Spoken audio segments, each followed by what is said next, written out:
Morning student. Last lecture में हमने study किया था क्रोमोसोमल थ्योरी ऑफ इनहेरिटेंस, उसके बारे में हमने बात की थी। फिर उसके आगे हमने टीएच मॉर्गन के बारे में बात की, जिन्होंने इस क्रोमोसोमल थ्योरी ऑफ इनहेरिटेंस को एक्सपेरिमेंटली प्रूव किया था। उनके एक्सपेरिमेंटल वर्क के बारे में हमने थोड़ा बहुत डिस्कस किया कि वो एक फ्लाई रूम में काम किया करते थे, जहाँ पर बहुत सारी फ्रूट फ्लाइज जो हैं वो सरवाइव कर रही थी।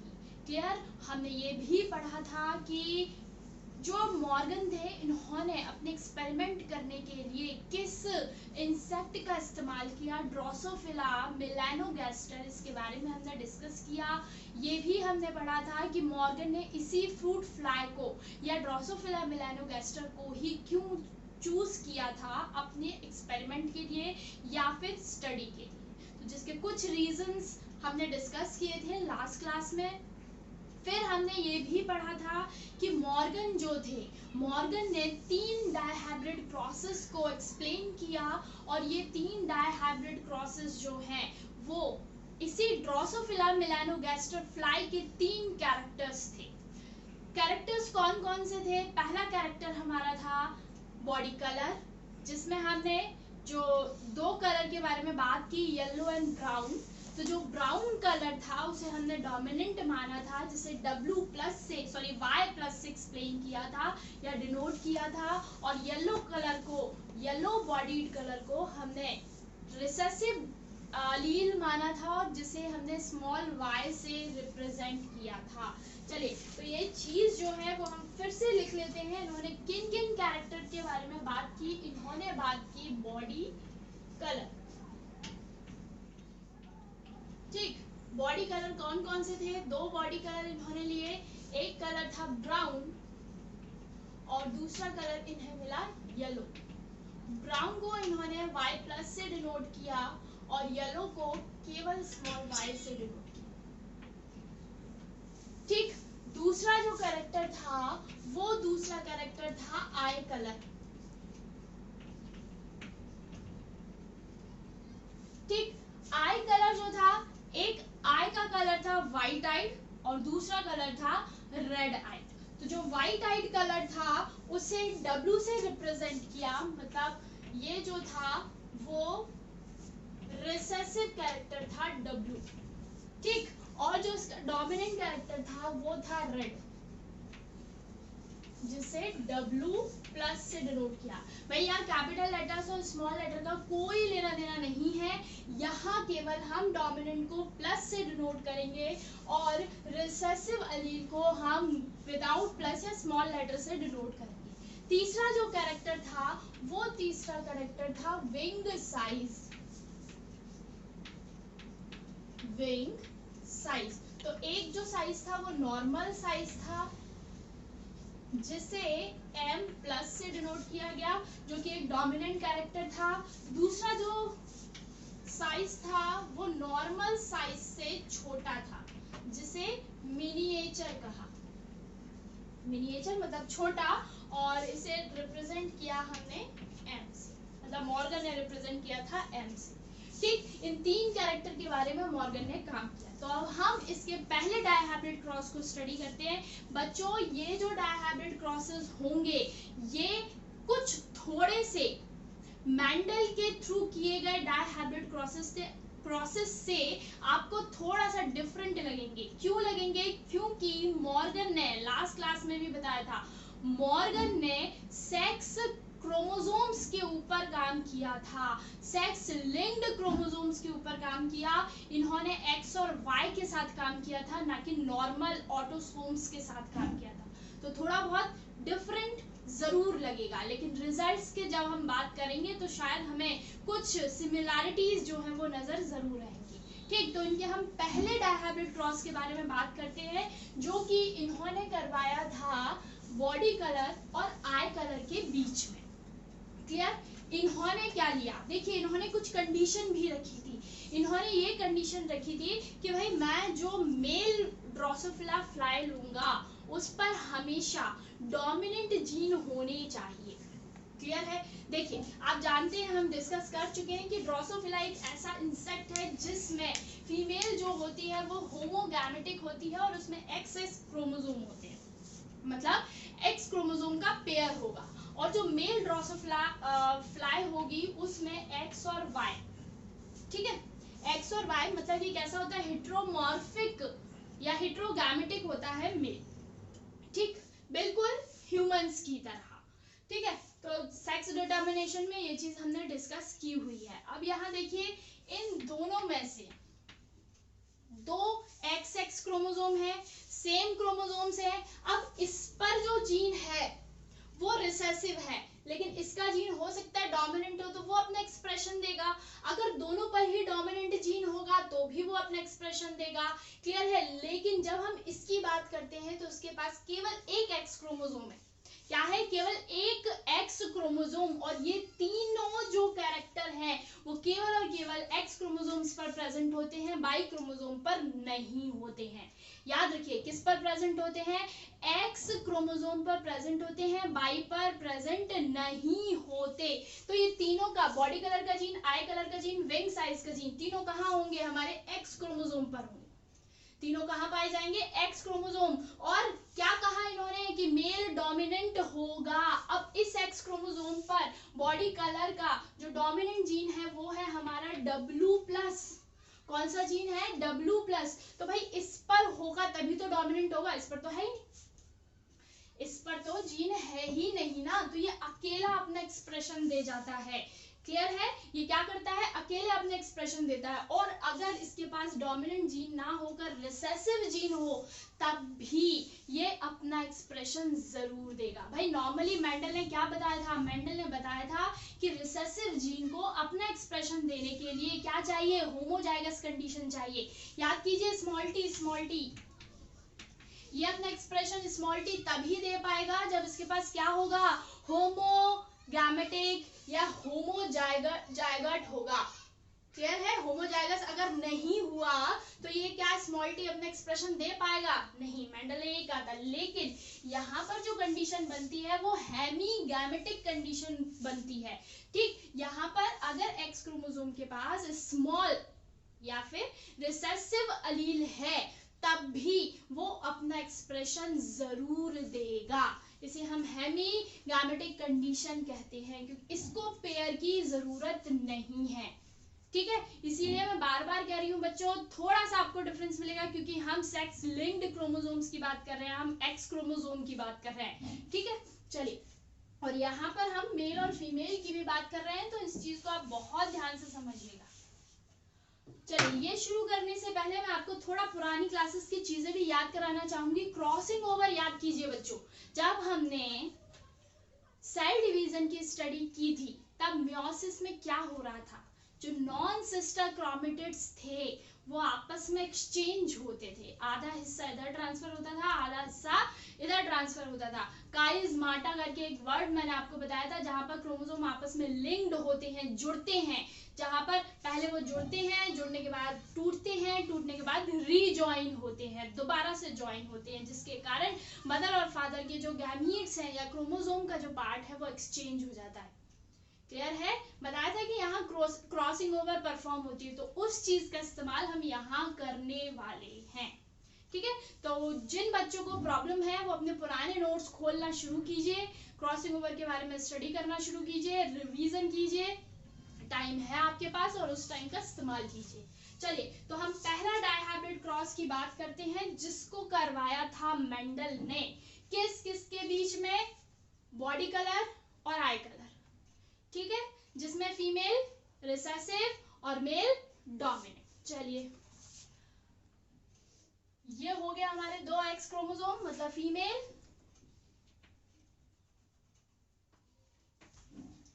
यहां ले लेते हैं हम मेल को, और ये एक एक्स क्रोमोसोम और ये वाई, ठीक है।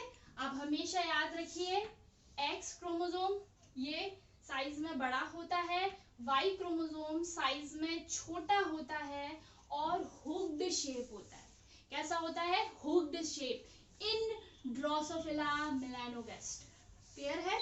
तो ये लीनियर क्रोमोसोम है एक्स, ये वाला हमारा एक्स क्रोमोसोम है, और इस तरीके से ये इस तरीके से जिसे हम रिप्रेजेंट करेंगे वो हमारा वाई क्रोमोसोम होगा, साइज में छोटा और होक्ड होगा। क्लियर? चलिए, तो हमने मेल और फीमेल दो ले लिए हैं। अब जरा इन पर गैमीट्स की बात करते हैं। गैमीट्स की बात करते हैं। हमने गैमीट लिया W, और किसके बीच में करा रहे हैं हम? Y और W के बीच में। ठीक है, तो इस पर आ गया Y और यहाँ आ गया W, दोनों पर होगा Y और W। यहाँ हमने डोमिनेंट क्यों नहीं लिए? क्योंकि इनकी कंडीशन थी फीमेल रिसेसिव होगी।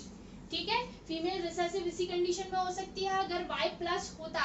अगर हम यहाँ पर प्लस प्लस ले लेते तो डोमिनेंट हो जाती ना फीमेल, इसलिए हमने दोनों रिसेसिव ही लिए। ठीक, यहाँ पर हमारा Y प्लस, इसको मैं हटा रही हूँ, आपने देख लिया है, ये Y प्लस हो गया और ये W प्लस। तो मेल हमारा क्या हो गया? यहाँ पे डोमिनेंट हो गया, Y प्लस और W प्लस। क्लियर? तो ये हमारी कौन सी जनरेशन बनी? Parental generation. बच्चों याद रखिएगा बहुत अच्छे ध्यान से। ठीक, इस प्लस को आप समझ मत, मतलब W प्लस नहीं है, ये फीमेल का साइन था। ठीक है, फिर से ध्यान से देखिए, इसमें हमने क्या लिया? बॉडी कलर लिया। फीमेल का कलर कौन सा हो गया? Yellow and white. कौन सा हो गया? Yellow and white. ठीक है, फीमेल कैसी थी? Yellow bodied and white I. Yellow body colour था और आंखें कैसी थी? सफेद थी। यहाँ पर हमने कैसा लिया? ब्राउन एंड आई कलर था रेड। ठीक है, ये हमारी पैरेंटल जनरेशन हुई। इनके बीच में कराते हैं हम क्रॉसिंग। तो जब हम क्रॉसिंग कराते हैं पहला स्टेप गैमीट का फॉर्मेशन होता है, यही होता है पहला स्टेप। चलिए गैमीट बनाइए, दोनों सेम है, दोनों में से कोई एक आगे आ जाएगा। चलिए, एक गैमीट हमने ले लिया YW, हो गया गैमीट। इसके गैमीट दोनों अलग अलग हैं, दोनों आएंगे। एक ये हो गया Y plus W plus, comma, और दूसरा गैमीट हमारा क्या हो गया? Y chromosome. क्लियर है? चलिए, अब अगली जनरेशन आएगी हमारी F1 जनरेशन। F1 जनरेशन में क्या कराना है हमें? इसका ये जो है वो इसके साथ पेयर हो सकता है, ये जो है वो इसके साथ पेयर हो सकता है। क्लियर? तो हमें क्या मिलने वाला है? 2X क्रोमोसोम, यहाँ हमें Y मिला और यहाँ हमें W मिला, मतलब इसकी पेयरिंग इसके साथ करवाई। तो यहाँ क्या मिलेगा? Y प्लस और W प्लस, Y प्लस और W प्लस। क्या हुआ? ये दोनों XX हैं तो ये फीमेल बनेगी, दोनों XX क्रोमोसोम है, फीमेल बनेगी। और फीमेल कैसी हो गई? बताइए फटाफट, फीमेल कैसी हो गई? Brown coloured, red eyed. कैसी हो गई? यहाँ पे कलर कैसा मिलेगा हमें? बॉडी का कलर कैसा हो गया? ब्राउन एंड रेड आइड, लाल रंग की आंखें। भाई ये डोमिनेंट जीन आ गए ना यहाँ पर डोमिनेंट जीन आ गए, तो Y प्लस W प्लस अपना एक्सप्रेशन देगा ना। Y और W अपना एक्सप्रेशन क्यों देगा? दोनों में से जो डोमिनेंट होगा वो अपना एक्सप्रेशन देगा। क्लियर है? यहाँ पर अब हमने इस X क्रोमोसोम की पेयरिंग इसके साथ करवाई, तो X क्रोमोसोम यहाँ हमें W मिला, यहाँ हमें Y मिला और W मिला, और ये आ गया हमारा Y क्रोमोसोम। ये बना हमारा मेल, और ये मेल कैसा बना हमारा? Yellow and white eyed. अब देखिए, जो पैरेंटल जनरेशन थी उससे जस्ट अपोजिट मिला हमें। फीमेल हमारी डोमिनेंट हो गई और जो मेल था वो हमारा रिसेसिव हो गया। तो ये हुई हमारी F1 जनरेशन। मिल गई हमें F1 जनरेशन। सेल्फिंग कराते हैं हम। क्लियर? F1 जनरेशन की क्या कराएंगे? सेल्फिंग कराएंगे। आप देखिए, फीमेल का फीमेल के साथ तो नहीं करा सकते, सेक्स लिंक्ड क्रोमोसोम की बात कर रहे हैं आप। हमें दो अलग अलग जेंडर चाहिए ही, तो क्या फीमेल का फीमेल के साथ करा दोगे? मेल का मेल के साथ करा दोगे? पॉसिबल ही नहीं है। मेल और फीमेल का कराना होगा आपको, तो इन दोनों की क्रॉसिंग जो है वो फिर से हम कराएंगे। ठीक, और दोबारा से क्या बनेगा? हमारे गैमीट्स का फॉर्मेशन होगा। बनाइए गैमीट्स। यहाँ से गैमीट कितने बनेंगे? 2 बनाइए। एक गैमीट हमारा हो गया वाई डब्ल्यू कॉमा, और एक गैमीट हमारा हो गया, ऊपर लिख देती हूँ मैं, वाई प्लस डब्ल्यू प्लस। ठीक है, अब दोनों जो एक्स क्रोमोसोम है दोनों पर गैमीट्स अलग अलग है। यहाँ तो भाई सेम था इसीलिए एक आया, यहाँ अलग अलग है तो दोनों को लेना पड़ेगा हमें। और कॉमा लगाने का मतलब ही क्या है, कॉमा लगाने का मतलब ही यही है कि ये क्या हुए, गैमीट का फॉर्मेशन हो रहा है या अलग अलग हो रहा है। अच्छा लेट मी राइट, ये भी क्या है, गैमीट्स। ठीक है, यहाँ भी हम गैमीट्स का फॉर्मेशन। अब इस स्टेप पर क्या होता है, यहाँ पर जैसे ही अगले गैमीट्स का फॉर्मेशन होता है तुरंत यहाँ पर क्रॉसिंग ओवर परफॉर्म होती है। मतलब ये Y जो है वो इसके साथ क्रॉसिंग ओवर करता है, ये जो W है वो इसके साथ क्रॉसिंग ओवर परफॉर्म करता है। क्रॉसिंग ओवर दो क्रोमोसोम्स के बीच में जब सेगमेंट एक्सचेंज होते हैं, जब सेगमेंट एक्सचेंज होते हैं उसे क्रॉसिंग ओवर कहते हैं। तो Y के साथ हमारा W प्लस अटैच हो सकता है और W के पास साथ हमारा Y प्लस अटैच हो सकता है। तो अगले दो गैमीट हमारे वो फॉर्म होंगे। चलिए तो बनाते हैं हम अपना अगले गैमीट्स। तो यहाँ पर हमें मिला Y W प्लस, और अगला गैमीट जो हमें मिला वो था Y प्लस और यहाँ W। तो इस तरीके से क्रॉसिंग ओवर करवाने के बाद हमें फीमेल के 4 गैमीट्स मिले। कितने गैमीट्स मिले? 4। अब मेल के कितने मिलने वाले हैं? वही 2 मिलेंगे हमें। तो एक गैमीट ये हो गया हमारा Y W, और दूसरा गैमीट जो है वो यहाँ। ठीक है, ये 2 गैमीट्स जो हैं वो हमें यहाँ पर मिल जाते हैं। अब हमें F2 जनरेशन बनानी है। क्या बनानी है? F2 जनरेशन फॉर्म करनी है। और ये F2 जनरेशन कैसे फॉर्म होगी? Y W, इस X का कॉम्बिनेशन हम इसके साथ भी बनाएंगे, इसके साथ भी। Y प्लस W प्लस का कॉम्बिनेशन इसके साथ, Y W प्लस का कॉम्बिनेशन इन दोनों के साथ, और Y प्लस और W का कॉम्बिनेशन इन दोनों के साथ। क्लियर? तो इस तरीके से हमारी F2 जनरेशन जो है वो बनती हुई नजर आएगी। हाँ भाई, तो ये हमारी F1 जनरेशन के बाद हमने गैमीट बना लिए फॉर F2 जनरेशन। ठीक, अब हमें F2 जनरेशन फॉर्म करनी है। तो इन गैमीट्स को मैं रेज करके ऊपर लिख देती हूँ और इनको आप नोट कर लीजिएगा बच्चों। ठीक,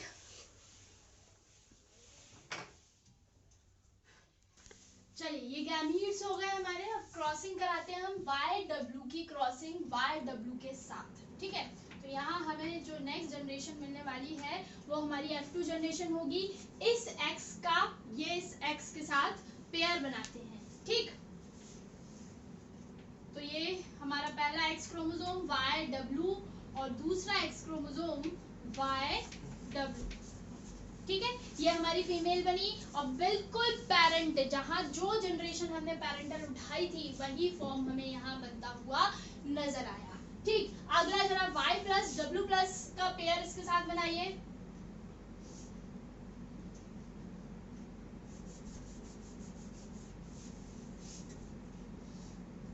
ये बन गया हमारा Y W और Y प्लस W प्लस। ठीक, ये भी फीमेल बनी और ये फीमेल हमारी कैसी हुई? Dominant female. ठीक, अब Y और W plus, Y W plus की पेयरिंग किसके साथ? Y W के साथ। क्लियर? Y प्लस W की Y W के साथ, Y प्लस W, और दूसरा X क्रोमोसोम हमारा आएगा Y एंड W। ठीक है, इस तरीके से हमें ये 4 जो है वो फीमेल मिलती हैं। यहाँ देखिए, this one is also parental generation. यहाँ देखिए, it is also a parental generation.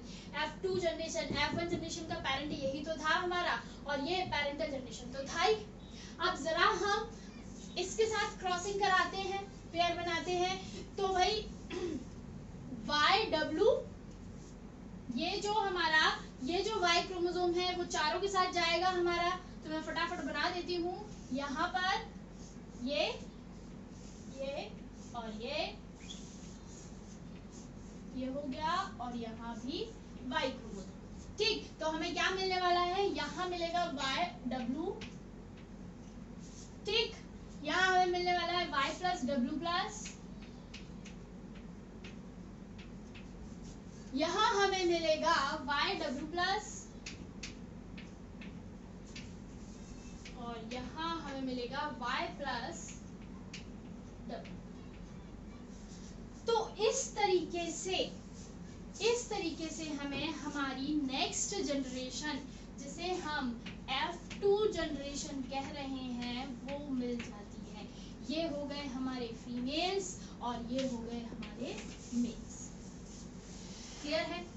अब जरा आप बहुत ध्यान से इस वाले हिस्से को देखिए, फीमेल्स में भी इस वाले पोर्शन को देखिए और मेल्स में भी इन दोनों को देखना है। क्या ये दोनों, मतलब ये चारों जो हैं हमारी पेरेंटल जनरेशन नहीं थी? देखिए, Y और W पेरेंटल जनरेशन थी, YW Y plus W plus parental generation थी, ये भी हमारी पेरेंटल जनरेशन थी।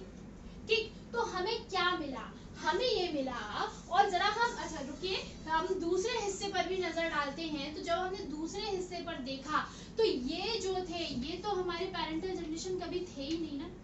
Y के साथ W प्लस हमने कभी लिया ही नहीं, और Y प्लस के साथ हमने W कभी भी नहीं लिया। तो ये कहाँ से बने? ये नए फॉर्म हुए, ये इन्हें हमने रिकॉम्बिनेंट्स कहा। रिकॉम्बिनेंट्स मतलब एक नया ही कॉम्बिनेशन जो है हमें मिला। हमने लेकर तो हम ये चले थे ना, शुरुआत हमने यहाँ से की, लेकिन हमें क्या मिले? नए नए जनरेशंस भी मिले, नए नए फॉर्मेशन भी मिले। इसीलिए हमने इन्हें क्या नाम दिया? रिकॉम्बिनेंट्स नाम दिया। क्या नाम दिया भाई? रिकॉम्बिनेंट्स। ठीक, अब इस क्रॉस में मेंडल ने ये देखा कि दो जीन ऐसे हैं जो अलग होना पसंद नहीं कर रहे। ठीक है, जो है Y और W, इन्हें अलग होना पसंद नहीं है। इन्होंने काफी पहली जनरेशन देखी, दूसरी जनरेशन देखी, और ये लगातार जनरेशन टू जनरेशन एक साथ ट्रांसफर हो रहे हैं, अलग होना पसंद नहीं कर रहे। क्यों? क्योंकि जब इन्होंने पेरेंटल जनरेशन की फ्रीक्वेंसी और रिकॉम्बिनेंट्स की फ्रीक्वेंसी जब इन्होंने चेक की तो इन्हें कुछ अलग ही रेशियो मिला। इन्हें पेरेंटल जनरेशन जो है वो इन्हें मिला लगभग 98.7%, और जो रिकॉम्बिनेंट फ्रीक्वेंसी थी वो इन्हें मिलती है 1.3%। ठीक है, देखिए बहुत ध्यान से, यहाँ पर इन्हें जो पेरेंटल ऑफस्प्रिंग्स थे, मतलब जो हमने जीन साथ में लेकर शुरुआत से चल रहे थे, वही जीन हमें 98.7% तक मैक्सिमम पेरेंटल जनरेशन मिली, और हमें मात्र 1.3% रिकॉम्बिनेंट्स में। तो इन्होंने क्या कंक्लूजन निकाला कि भाई दो कोई जीन ऐसे हैं ये अलग नहीं हो रहे हैं, इसीलिए हमें पेरेंटल जनरेशन मिल रही है। और पेरेंटल जनरेशन में हम YW को ही तो साथ ले रहे थे भाई, YW को साथ लिया, Y प्लस W प्लस को साथ लिया, तो पेरेंटल जनरेशन जो है वो उन्हें ज्यादा मिली, रिकॉम्बिनेंट जनरेशन उन्हें कम मिली। तो मोरल क्या निकला कि दो जीन अलग होना पसंद नहीं करते। जब दो जीन अलग होना पसंद नहीं करते हैं तो वो 1.3% कहाँ से आया? अगला क्वेश्चन ये था कि भाई आप कह रहे हैं कि दोनों जीनों को अलग नहीं होना है, लेकिन वो 1.3 फिर रिकॉम्बिनेंट्स क्यों बने? रिकॉम्बिनेंट्स बनने का रीजन क्या था? Crossing over. रिकॉम्बिनेंट्स बनने का रीजन क्या था? Crossing over. भाई अभी तो हमें पता चल गया है कि क्रॉसिंग ओवर के कारण रिकॉम्बिनेंट्स बने, लेकिन जब मॉर्गन टेस्टिंग कर रहे थे तब उन्हें ये नहीं पता था कि क्रॉसिंग ओवर भी कुछ होता है या नहीं होता है। क्लियर है? तो पहला क्रॉस हमारा यहाँ जाकर खत्म होता है, जिसके रिजल्ट्स आपको याद रखने पड़ेंगे। पेरेंटल जनरेशन 98.7% मिली थी उन्हें, रिकॉम्बिनेंट जनरेशन जो है वो 1.3% मिली थी। क्लियर? तो एनसीईआरटी की बुक में आपको दूसरा टेस्ट जो कि उन्होंने किस किस के बीच में कराया था, जो कि उन्होंने आई कलर के बीच में और विंग साइज के बीच में कराया था, वो भी जो है वो आपको दिया हुआ है, लेकिन उसके रिजल्ट थोड़े से डिफरेंट है। रिजल्ट उन्हें, अच्छा ये फर्स्ट क्रॉस का रिजल्ट है और यहाँ मैं लिख रही हूँ सेकंड क्रॉस का रिजल्ट। तो सेकंड क्रॉस में जो पेरेंटल जनरेशन इन्हें मिली थी वो पेरेंटल जनरेशन थी 62.8%, और जो रिकॉम्बिनेंट्स इन्हें मिले थे वो रिकॉम्बिनेंट्स इन्हें मिले थे 37.2%। क्लियर है? तो ये जो है वो सेकंड क्रॉस था। सेकंड क्रॉस किस किस के बीच में कराया इन्होंने? सेकंड क्रॉस कराया था आई कलर और विंग साइज के बीच में। तो आई कलर क्या हो गया? आई कलर W, और विंग साइज किससे रिप्रेजेंट कर रहे थे हम? M से रिप्रेजेंट कर रहे थे। ठीक है, तो ये इन्हें मिला। अब थर्ड जो क्रॉस कराया था इन्होंने,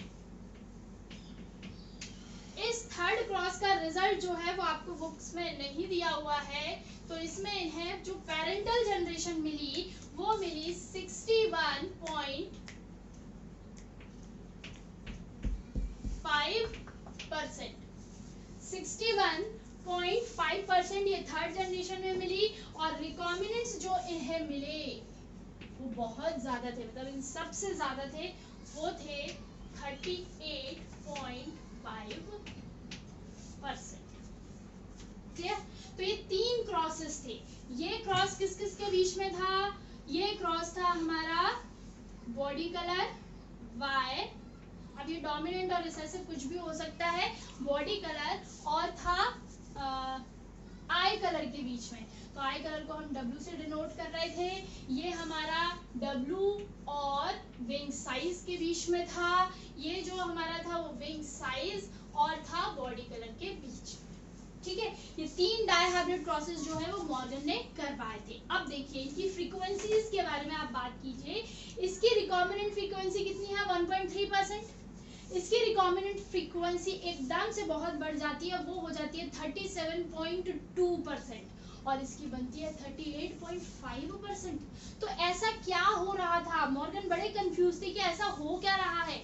इसमें दो जीन, मतलब जो पेरेंटल जीन थे वो अलग होना पसंद नहीं कर रहे, इसीलिए जो पेरेंटल जनरेशन थी वो ज्यादा मिली। यहाँ पे जो दो जीन थे, जो पेरेंटल जनरेशन वाले जीन थे, वो अलग होना पसंद कर रहे हैं, है ना? वो क्या हो रहे हैं? वो इससे ज्यादा क्या हो रहे हैं? सेपरेट हो रहे हैं, जिसके कारण रिकॉम्बिनेंट फ्रीक्वेंसी हमें बहुत ज्यादा मिली। ठीक, और अगले में इन्होंने क्या देखा कि भाई ये तो और आसानी से टूट रहे हैं। इसका मतलब कुछ ना कुछ तो है। तो यहां से इन्होंने दो चीजों को डिस्कवर किया। वो दो चीज क्या थी? एक थी लिंकेज और दूसरी चीज थी क्रॉसिंग ओवर। ठीक, इन्होंने दो टर्म्स को एक्सप्लेन किया, जिसमें से पहला टर्म हो गया लिंकेज और दूसरा टर्म हुआ क्रॉसिंग ओवर। मतलब इन्होंने लिंकेज और क्रॉसिंग ओवर दो नए वर्ड आ गए। बिल्कुल बच्चों, इन्होंने दो नए वर्ड्स को एक्सप्लेन किया। इन्होंने बताया कि यहाँ पेरेंटल जनरेशन ज्यादा क्यों थी और रिकॉम्बिनेंट कम क्यों थे, यहाँ पेरेंटल जनरेशन कम क्यों हुई, रिकॉम्बिनेंट्स की क्वांटिटी बढ़ी क्यों, और सेम यहाँ पर भी ऐसा क्यों हुआ। ठीक, तो वो हम डिस्कस करेंगे अपकमिंग लेक्चर में। नेक्स्ट लेक्चर में हम सारी चीजों को फिर से उठाएंगे। भाई मॉर्गन के बिना ये काम पूरा नहीं होगा। फिर से हम और भी इनकी लिंकेज और क्रॉसिंग ओवर दोनों चीजों को एक्सप्लेन करेंगे, जीन मैपिंग की बात करेंगे, लेकिन all are in next lecture. Till then, thank you.